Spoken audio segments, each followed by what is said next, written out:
ओम शांति। आज 6 मई 2024 आज की साकार मुरली के अनमोल मधुर महावाक्य सुनेंगे। मीठे मीठे बाबा के मीठे बच्चे, इस जन्म के पापों से हल्का होने के लिए बाप को सच सच सुनाओ और पिछले जन्मों के विकर्मों को योग अग्नि से समाप्त करो।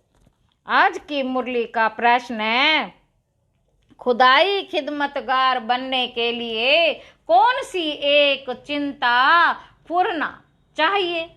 उत्तर है, बाबा कहते हमें याद की यात्रा में रहकर पावन जरूर बनना है। पावन बनने का फुरना चाहिए, यही मुख्य सब्जेक्ट है।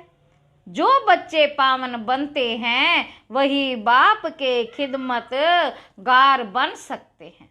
बाप अकेला क्या करेगा? इसलिए बच्चों को श्रीमत पर अपने ही योग बल से विश्व को पावन बनाकर पावन राजधानी बनानी है। पहले स्वयं को पावन बनाना है। ओम शांति। बाबा कहते यह तो जरूर बच्चे समझते हैं, हम बाबा के पास जाते हैं रिफ्रेश होने के लिए। वहाँ सेंटर्स पर जब जाते हैं तो ऐसे नहीं समझ सकते। बाबा कहते ऐसे नहीं समझ सकते, तुम बच्चों की बुद्धि में है, बाबा मधुबन में है। बाप की मुरली चलती ही है बच्चों के लिए। बच्चे समझेंगे हम जाते हैं मधुबन में मुरली सुनने। मुरली अक्षर श्री कृष्ण के लिए समझ लिया है। मुरली का अर्थ कोई और नहीं है। तुम बच्चों को अब अच्छी तरह से समझ आई है ना? बाप ने समझाया है और तुम फील करते हो। बरोबर हम बहुत बेसमझ बन पड़े थे। बाबा कहते ऐसे कोई भी अपने को समझते नहीं हैं। यहाँ जब आते हैं तब निश्चय बुद्धि होते हैं। बरोबर हम बहुत बेसमझ बन गए थे। तुम सतयुग में कितने समझदार विश्व के मालिक थे। कोई मूर्ख थोड़े ही विश्व के मालिक बन सकते हैं। बाबा कहते यह लक्ष्मी नारायण विश्व के मालिक थे। इतने समझदार थे तब तो भक्ति मार्ग में पूजे जाते हैं। जड़ चित्र कुछ बोल तो नहीं सकते। शिव बाबा की पूजा करते हैं, वह कुछ बोलते हैं क्या? शिव बाबा एक ही बार आकर बोलते हैं। पूजा करने वालों को भी पता ही नहीं कि ये ज्ञान सुनाने वाला बाप है। श्री कृष्ण के लिए समझते हैं, उसने मुरली बजाई। श्री कृष्ण के लिए समझते हैं, उसने मुरली बजाई। जिसकी पूजा करते उनके ऑक्यूपेशन को बिल्कुल नहीं जानते तो यह पूजा आदि निष्फल ही हो जाएगी। बाबा कहते जब तक बाप आए हैं, तुम बच्चों में कईयों ने वेद शास्त्र आदि कुछ भी पढ़े नहीं। अब तुम्हें एक सत्य बाप पढ़ा रहे हैं। तुम समझते हो बरोबर सच्चा पढ़ाने वाला एक ही बाप है। बाप को कहा ही जाता है सत्य। नर से नारायण बनने की सच्ची कथा सुनाते। अर्थ तो ठीक है, सत्य बाप आते हैं, अब नर से नारायण बनना है तो जरूर सतयुग स्थापन करेंगे ना। पुरानी दुनिया कलयुग थोड़े ही बनेगी। कथा सुनने समय यह कोई को बुद्धि में नहीं होता है कि हम नर से नारायण बनेंगे।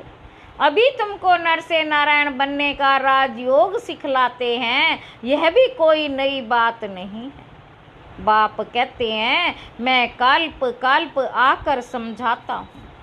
युगे युगे कैसे आऊँगा, ब्रह्मा का चित्र दिखाकर तुम समझा सकते हो। बाबा कहते यह रथ है ही है, यह है बहुत जन्मों के अंत का। यह रथ है, यह है बहुत जन्मों के अंत का जन्म पतित। अब यह भी पावन बनते हैं, हम भी बनते हैं। सिवाय योग बल के कोई पावन बन नहीं सकता। वे कर्म विनाश हो ना सके। पानी में स्नान करने से कोई पावन नहीं बनते। बाबा कहते पानी में स्नान करने से कोई पावन नहीं बनते। यह है योग अग्नि। पानी होता है आग को बुझाने वाला, आग होती है जलाने वाली, तो पानी कोई आग तो नहीं है जिससे विकर्म विनाश हो। सबसे ज़्यादा गुरु आदि इसने किए, शास्त्र भी बहुत पढ़े, इस जन्म में जैसे पंडित था, लेकिन उससे फायदा तो कुछ भी नहीं हुआ।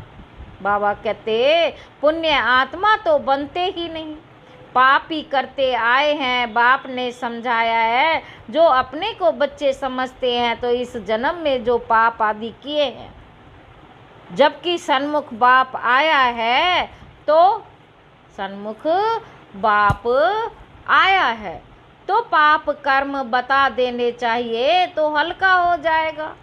इस जन्म में हल्के हो जाएंगे, फिर पुरुषार्थ करना है। जन्म जन्मांतर के पाप कर्म का बोझा जो सिर पर है उसे उतारना है।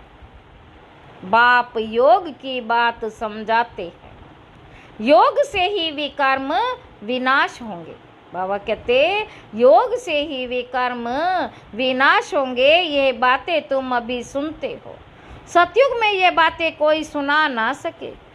यह सारा ड्रामा बना हुआ है, सेकंड बाय सेकंड ये सारा ड्रामा फिरता रहता। एक सेकंड ना मिले दूसरे से, एक सेकंड ना मिले दूसरे से, सेकंड बाय सेकंड आयु ही कम होती जाती है। अभी तुम आयु को कम होने से ब्रेक देते हो और योग से आयु को बढ़ाते हो। अब तुम बच्चों को अपनी आयु को बड़ा बनाना है योग बल से। योग के लिए बाबा बहुत जोर देते हैं, परंतु कई समझते नहीं। कहते हैं बाबा हम भूल जाते हैं। तब बाबा कहते हैं योग कोई और बात नहीं, यह है याद की यात्रा। बाप को याद करते करते पाप कटते जाएंगे, अंतमति सो गति हो जाएगी। इस पर एक मिसाल भी देते हैं। कोई ने किसी को कहा तुम भैंस हो, तो बस वह समझने लगा मैं तो भैंस हूँ। बोला इस दरवाजे से निकलो, तो बोला मैं भैंस हूँ, कैसे निकलूं? सचमुच जैसे भैंस बन गया। यह एक मिसाल बैठ बनाया है, बाकी कोई ऐसा है नहीं। यह कोई अर्थार्थ मिसाल नहीं है, हमेशा रियल बात पर मिसाल दिया जाता है। बाबा कहते इस समय बाप तुमको जो समझाते, उनके फिर भक्ति मार्ग में त्योहार मनाए जाते हैं। कितने मेले मलाखड़े आदि होते हैं, बाकी इस समय जो कुछ होता है उनके त्योहार बन जाते। तुम यहाँ कितने स्वच्छ बनते हो, मेले मलाखड़े में तो कितने मेले होते हैं। शरीर को मिट्टी मलते हैं, समझते हैं पाप मिट जाएंगे। बाप को खुद ये सब क्या हुआ है, बाप का खुद ये सब किया हुआ है। बाबा का नासिक में पानी बहुत गंदा होता है, वहाँ जाकर मिट्टी मलते हैं, समझते हैं पाप विनाश हो जाएंगे। फिर उस मिट्टी को साफ करने के लिए पानी ले आते हैं। विलायत में कोई बड़े महाराजा आदि जाते थे तो गंगा जल का मटका साथ ले जाते, फिर स्टीमर में वही पानी पीते थे। आगे एरोप्लेन मोटर आदि थे नहीं। 100-150 वर्षों में क्या क्या बन गया है। सतयुग आदि में यह साइंस आदि काम में आती है। वहाँ तो महल आदि बनाने करने में देरी नहीं लगती। अभी तुम्हारी बुद्धि पारस बुद्धि बनती है तो सब काम सहज कर लेती है। जैसे यहाँ मिट्टी की ईंटें बनती हैं, वहाँ सोने की होती हैं। इस पर माया मचंदर का खेल भी दिखाते हैं। यह तो उन्होंने नाटक बैठ बनाए हैं दिखाने के लिए। बरोबर स्वर्ग में सोने की ईंटें हैं। उसको कहा जाता है गोल्डन एज, इसको कहा जाता है आयरन एज। स्वर्ग को तो सभी याद करते हैं, चित्र भी उन्हों के कायम हैं, कहते भी हैं आदि सनातन धर्म फिर हिंदू धर्म कह देते, देवता के बदले हिंदू कह देते हैं, क्योंकि विकारी हैं तो देवता कैसे कहें। तुम कहाँ भी जाते हो तो ये समझाते हो, क्योंकि तुम तो मैसेंजर पैगंबर बाप का परिचय हर एक को देना है। कोई झट समझेंगे कि बरोबर तुम ठीक कहते हो, दो बाप बरोबर हैं, कोई कह देंगे परमात्मा तो सर्वव्यापी है। तुम समझते हो एक से हद का वर्षा मिलता है, पारलौकिक बाप से बेहद का वर्षा मिलता है 21 जन्म के लिए। यह ज्ञान भी अभी है, वहाँ ये ज्ञान नहीं रहता। संगम पर ही वर्षा मिलता है, जो फिर 21 पीढ़ी जन्म ब जन्म तुम राज्य करते हो, तुम सारे विश्व के मालिक बनते हो। यह तुमको अभी मालूम पड़ा है। जो पक्के निश्चय बुद्धि हैं उनको कोई संशय उठाने की बात ही नहीं। बेहद के बाप से बेहद का वर्षा मिलता है। शिव बाबा आएंगे तो जरूर कुछ वर्षा देते होंगे, इसलिए बाबा कहते ये बेज बहुत अच्छा है, इसे सदा लगा कर रखना है, घर घर में मैसेज देना है। फिर कोई माने या ना माने, विनाश आएगा तो समझेंगे भगवान आया हुआ है। फिर जिन्हों को तुमने मैसेज दिया होगा वे याद करेंगे कि यह सफ़ेद पोश वाले फरिश्ते कौन थे। बाबा कहते वे याद करेंगे कि ये सफ़ेद पोश वाले फरिश्ते कौन थे। सूक्ष्म वतन में भी तुम फरिश्ते देखते हो ना, तुम जानते हो मम्मा बाबा योग बल से ऐसा फरिश्ता बनते हैं तो हम भी बनेंगे। यह सब बातें बाप इसमें प्रवेश कर तुमको समझाते हैं, डायरेक्ट नॉलेज देते हैं। जो बाबा में नॉलेज है वे तुम बच्चों में भी है।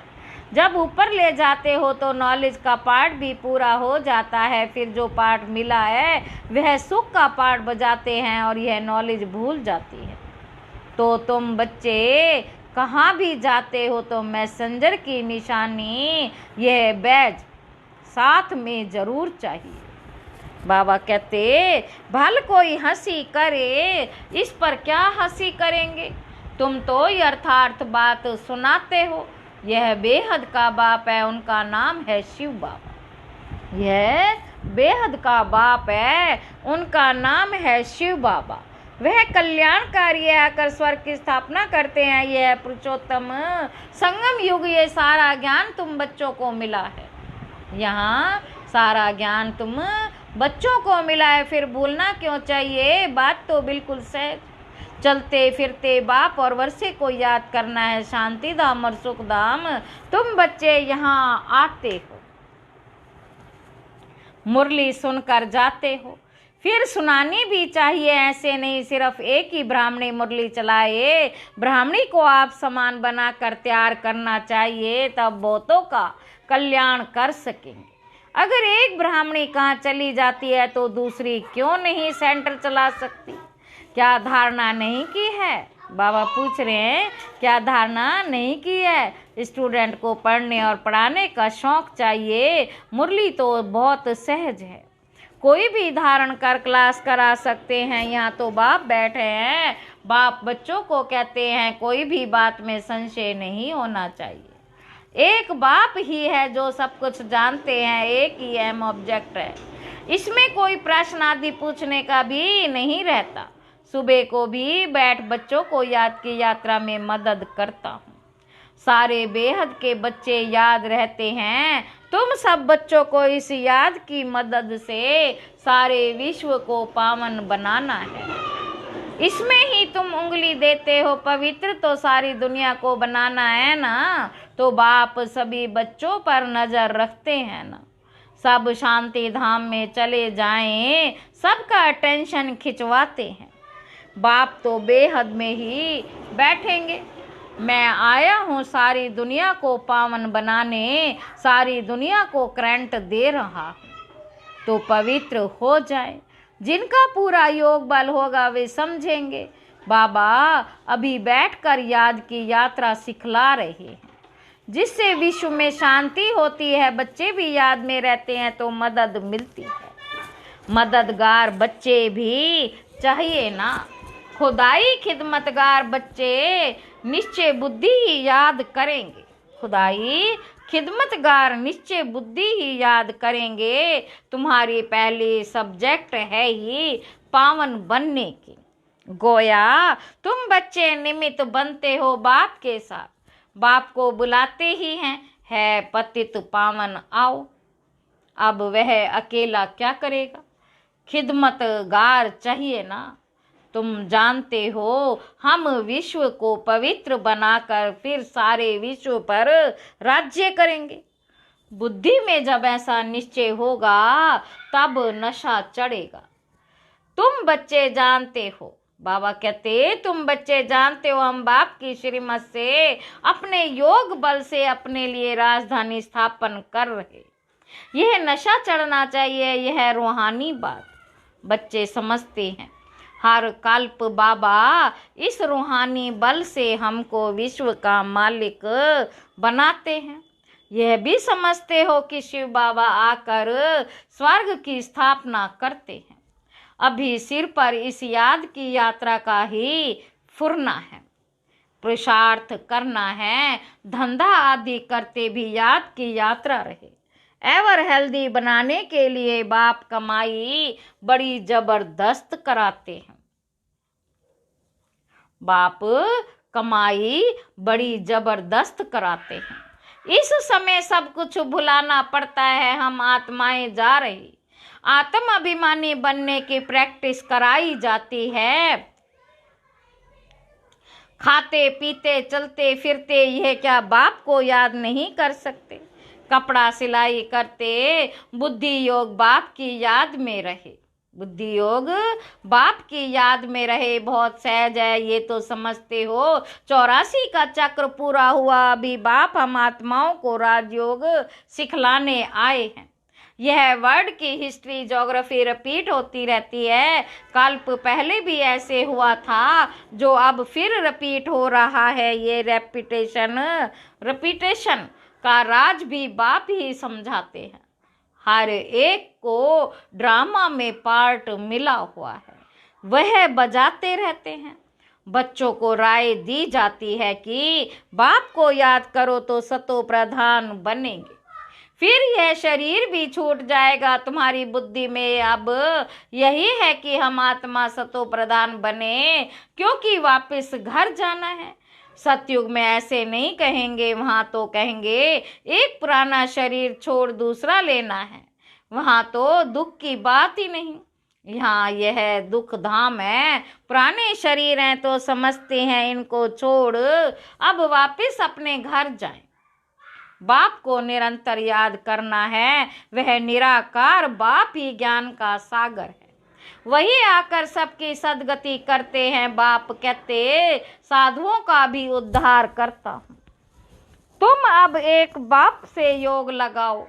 तुम सब आत्माओं को बाप से वर्षा लेने का हक है। अपने को आत्मा समझ देही अभिमानी बनो और बाप को निरंतर याद करो तो पाप कटते जाएंगे। अच्छा, मीठे मीठे सिक्की लधे बच्चों प्रति माता पिता बाप दादा का याद प्यार और गुड मॉर्निंग। रूहानी बाप के रूहानी बच्चों को नमस्ते।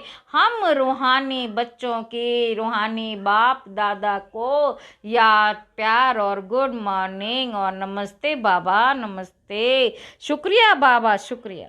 धारणा के लिए मुख्य सार पहला पॉइंट है, मुरली सुनकर फिर सुनानी है, पढ़ने के साथ पढ़ाना भी है, कल्याणकारी बनना है, बैज मैसेंजर की निशानी है, यह सदा लगा कर रखना है। दूसरा पॉइंट है, विश्व में शांति स्थापन करने के लिए याद की यात्रा में रहना है।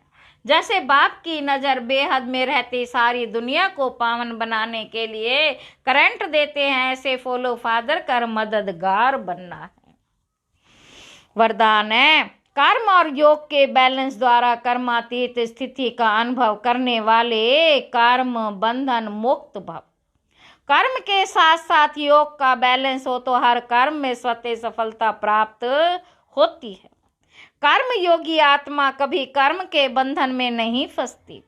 कर्म के बंधन से मुक्त को ही कर्मातीत कहते हैं। कर्मातीत का अर्थ ये नहीं कि कर्म से अतीत हो जाओ, कर्म से न्यारे नहीं, कर्म के बंधन में फंसने से न्यारे बनो।